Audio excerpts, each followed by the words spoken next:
General Medicaid warning.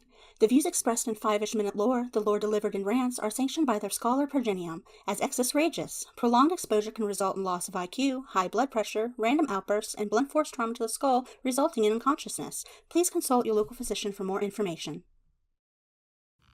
We do not determine the guilty. We do not decide the punishment. We are merely the cold instruments of the Emperor's vengeance. There is no form of death unknown to us. There is no form of terror beyond our means. There is no enemy outside our reach. Hey, Daddy. I'm both frightened and the roast. Okay, so I think it goes without saying that on this channel, despite the fact that I am an absolute Imperium fanboy, I am not an apologist for the Emperor and his actions by any means whatsoever. I think I've gotten a proven track record of calling out particular patterns of BS when I hear them. So when I say the following, you're gonna know two things. One, I actually mean this, and two, oh by the god Emperor, what does this say about this organization? Or really, what does it say about the Imperium's ability to lie to itself about its history? This group's actions were supposedly hidden from the Emperor to, and I quote, maintain his noble purity. Right. I need a minute for that one. We're trying to protect the moral integrity and noble purity of the guy who took one look at his son Angron, who was suffering under the butcher's nails, let everyone he loved die, and then threw him in a box and told him to just get to it when it came to the Great Crusade. This is the same guy who gave the Thunder Warriors a high five before letting Constantine Valdor know the entire genome was getting voted off the island. That guy. Apparently, we're trying to protect the moral integrity of that guy. Knowing what these men and women would be doing would ruin the Emperor's day so much they just didn't tell him what they were going to do or when. That concept to me is baffling. We're talking about the Imperium. Not telling the Emperor of said Imperium what this group is up to is so preposterous. The only analogy I can think of is being the owner of a brothel and somehow being blissfully unaware that backs are getting blown out on an industrial scale all around you. Today, we're going to talk about the hot leathery ones who go out into the beautiful wide world of the Imperium and share the culture of humanity with traitors, heretics, and Xenos alike. Just trust me on this one, Warpugs. The second you see one of these charming men and women coming for you, have no doubt you'll be bursting to life, exploding with excitement, and you'll think the Imperium is so great you could just die. Get ready to scream with enthusiasm.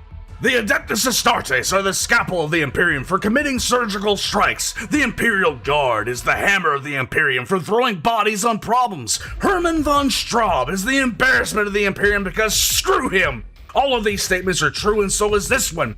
The Officio Assassinorum is the living embodiment of the FAFO scale, because the only time they are deployed is when someone has well and truly pissed off everyone in the Imperium. Trust me, you seriously have to push the FAFO scale hard and willingly for one of the members of the Assassinorum to come pay you a visit. In many ways, having one of the Officios sent to you is like the conclusion of a long quest. Congratulations, you get 500 XP, and here's your hot leathery assassin. The Officio Assassinorum is a group with an origin story so Tolkien, I might as well get my own version of Galadriel to do it. Skippity, Ohio, Rizzler. The galaxy has changed. Ohio, low-key, moo. I feel it in the void. Dirt, low-key, moo. I feel it in the planet. Skibbity toilet, yacht, yacht among us. I smell who dealt it. Much that once was is lost to us, because we've killed everyone who remembered it.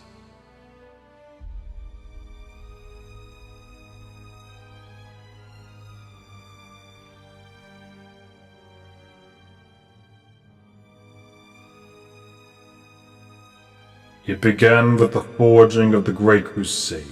20 legions were given to the Primarchs, immortal, tallest, and wisest except for Lorgar. Now hold on a damn minute. Whoever wrote this grok shite is getting a power base straight to the skull. Ahem. Armies were given to the generals, great speakers and leaders who weren't slain by Big E in the Unification Wars. And nine copies of the Primarchs drawn as gender-bent waifus were given to the heretics who above all else should feel some sort of shame. For within these Primarchs and armies were the strength and will to govern the Imperium of man. But they all screwed it up. And so another group was forged. On the planet called Thor, on the slopes of Mount Vengeance, Malkador the Sigillite got himself a leather suit.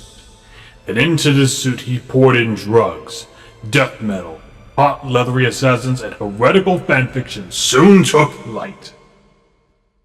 You may ask, can love bloom on a battlefield? The answer is no, you damn dirty heretics. Let's jump into the history of this collection of BDSM marketing and material, shall we? So basically, to kick everything off, there were 6 Director Primus of pre-existing assassin clades who were all wanting to one-up each other in some way, shape, or form before some shadowy figure got them together in one place and made them all shake hands. That leader was, of course, Malkador, because Malkador got stuff done. The 6 clades have been named after their leaders made during the Pact: Vendikar, Eversor, Calexis, Venice, Venom, Adamus, and Calidus. They got a sweet apartment in the Imperial Palace called the Shroud, where they meet up and... Okay, is it just me, or does this sound like the setup to an anime, and I'm serious about this? Think about it for 1 second. Mount Vengeance on the planet of Thor, they all have special and unique abilities, and everyone's wearing leather? Make Malkador a young lad and make all the Clades founders female, and this is ripped straight out of the pages of every harem-style anime ever. So anyway, Senpai Malkador ran this little anime high school out of the Imperium's version of Control-Alt-Delete. For decades, the agents of the Assassinorum would be dispatched to places where people had dangerous things like opinions, or where Xenos were doing reprehensible things like breathing. When the Great Crusade turned into the Horus Heresy, all of a sudden it became a thing to try to murder Hobo on Horus. In total, the Officio sent 8 assassins after Horus, and all of them failed. That's when they decided to assemble the Avengers of the Assassinorum, which led to a book no one remembers that I actually thought was good, but a bunch of people just hate. Now, here's the deal. The Assassinorum is kind of like a stopgap measure, put in place just in case people can't see the writing on the wall and want to stop a problem before it becomes a problem, or to flat out end a problem that has already started. The Assassinorum uses its agents and tools not only to end those problems, but in some cases make plain statements to everyone that someone has gravenly pissed off Daddy. If the Assassinorum is successful, the statement is made. Everyone takes a step back, seriously considers their life choices, and does their best not to make anyone madder than they already are. If the Assassinorum fails, though, well...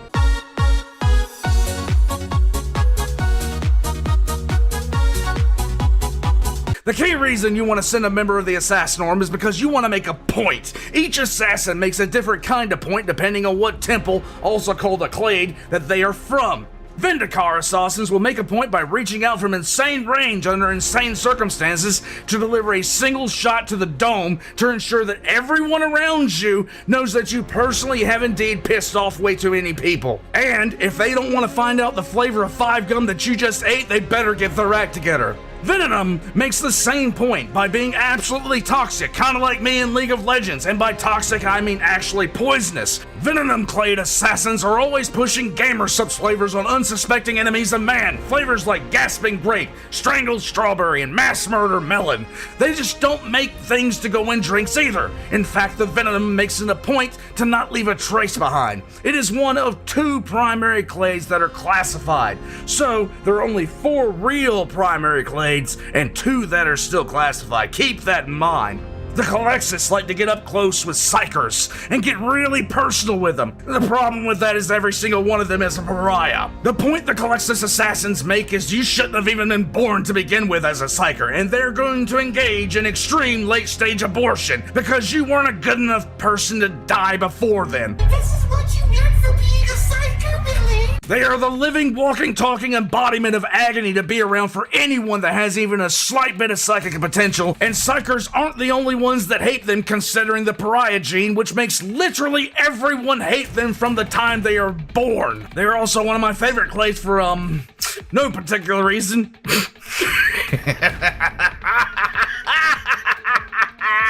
Members of the Calidus Clade are what I like to call the surprise butt sex assassins, because even Alpha Legionnaires want to take notes on how well they blend in, and how you never really find out how screwed you are until you're so well and completely screwed that you can't even be mad about it. The Vonus Clade is the second of the primary clades that are classified, because they are so good at what they do. If anyone found out they existed, the insurance industry would bottom out overnight and tank, because quite literally every time they kill someone, it can be considered an act of God. And then we have the Eversor. And the Eversor, well, don't ask about the Adamus. We just don't talk about them anymore. Don't ask about the Malorus either, you heretic. In order to deploy even one assassin, it takes 2/3 majority vote from the High Lords of Terra, so rest assured, if you suddenly find yourself rolling a 1d6 to determine what flavor of assassin that you're gonna get hit with, you definitely pissed off enough people to actually deserve it. The Imperium does not send a member of the Officio out on a whim. They're only deployed when the situation actually calls for it, and even then, it's discussed and deliberated on beforehand. So rest assured, every single murder that the Assassinorum does is premeditated. In fact, the only thing that you can do worse than being hoarse in the Imperium is to send a member of the Assassinorum on mission without the proper authority.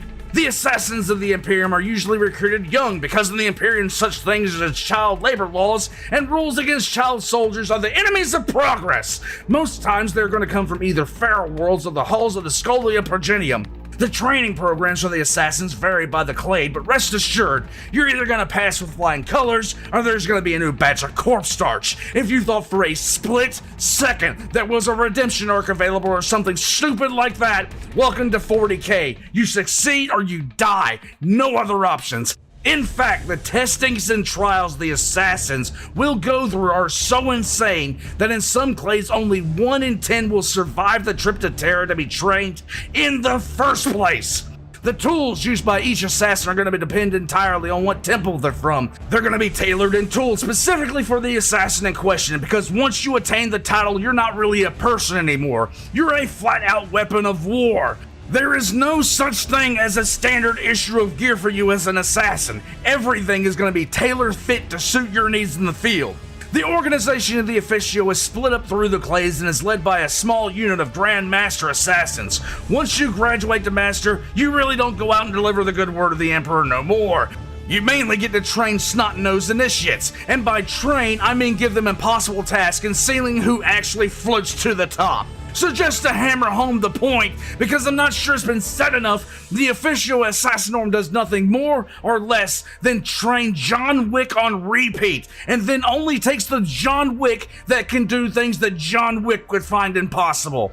You live the life of an MMO character as an assassin. Finish missions, get levels, and that's the way of it. Once you get to Sicarius Primus, you can tell the leader of an entire sector to go screw himself and pound sand, and you take any mission you want. The final authority of the assassins is the Grand Master of Assassins. And quite simply put, if you had a list of people you absolutely 100% don't want to cut off on the interstate, he is number 1. The Grand Master of the Assassins is going to be 3 things. 1, a High Lord of Terra. 2, not an Eversor. And 3, he's going to be absolutely terrifying regardless. Assassins aren't exactly popular people. They have a strained relationship with pretty much everyone outside their clade due to the fact that the second people find out that they are an assassin, it's usually the last second they're going to be alive. So, you know, relationships are a thing. Inquisitors like them. In fact, the Inquisition likes the people trained by assassins. And unlike most other areas of the Imperium, they don't actually mind the Inquisition all that much. For the Inquisition, sometimes the relationship can be a bit off. Imagine for a second that in every environment you've ever been in since you got your job, you were the scariest thing in existence to anyone who met you, only to turn around and actually meet something objectively worse than you. Even the Space Marines will avoid contact with members of the Assassinorum, citing codes of conduct as a reason and honor and all this other kind of stuff. But honestly, if you're wanting to find somebody to kill a Space Marine, an assassin isn't just a safe bet, it's almost a guarantee. Most members of the Assassin's Clades can kill Space Marines, and in some cases, they can do it easily. I'll put it to you like this. 1,000 Space Marines are considered overkill to take a planet for the Imperium. By accident, 6 Eversor assassins were sent to a planet called Thug Rock Secundus, where they purposefully bred Ogrins specifically for war, and afterwards, the planet needed repopulating. Over the next few Voxcasts, we're going to talk about these clades of killers, their gear, and what kind of missions they get sent on. We're going to go through 4 of the primary 6 clades, 5 if I can find more information than I already have. First things first will be the Vendikar, then the Calexis, Calidus, and finally the Eversor, with a bonus episode if, again, I can find more information than I currently have. When you want to make a point, just remember, dial M for murder.